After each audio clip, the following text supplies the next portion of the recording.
this morning with my mind. Staying on Jesus. I woke up this morning with my mind. Hello, hey everyone. Good morning to you. Joey Sparks here. This is your reminder God's mercies are new again this morning. In the course of our reading and our rereading schedule this month, we are reading and rereading through the book of James. A small book, a book full of memorable quotes, even portions of verses, a book full of memorable word pictures. It's also a book that we might often think of as one of the first, if not the first, chronologically written in all the New Testament. Some date it that way. It's also a book of firsts in that it is one of the first books that beginning Greek students will translate. It's a book that is certainly one that rolls off of the tongue from its first couple of verses to its ending verses in chapter 5. But here's what's fascinating about that.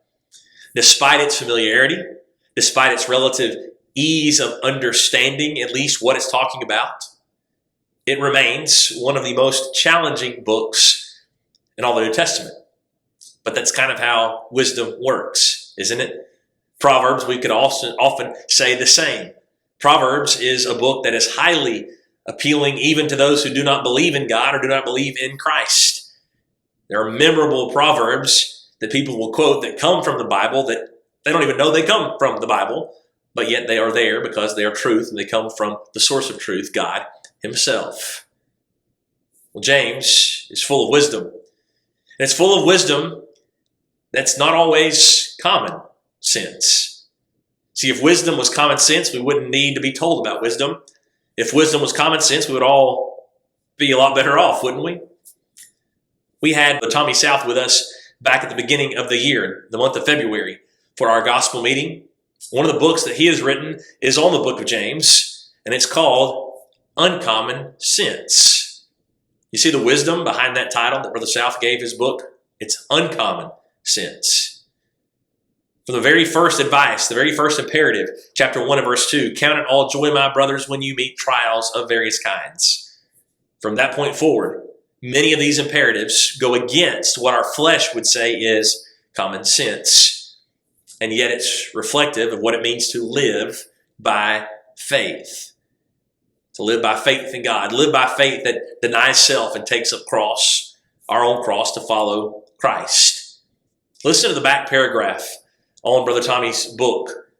This means that Christians must learn to live according to our marginalized status and to do so with all the wisdom God supplies, so that we not only hold firm to our convictions, but do so in a manner, listen to this, in a manner that causes others to see Jesus in us in spite of their prejudices.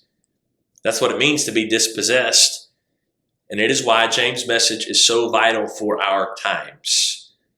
See, it's because it is uncommon sense.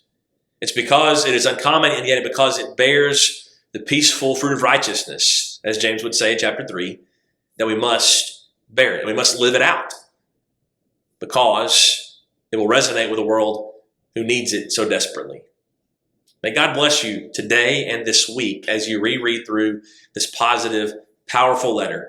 As you read it, read it slowly with an eye toward application, with an eye toward assessment of your own soul and your own heart and your own feelings. May God bless you in that endeavor. We thank you so much for watching today. It's our prayer that God's timeless word will be your meditation all day today.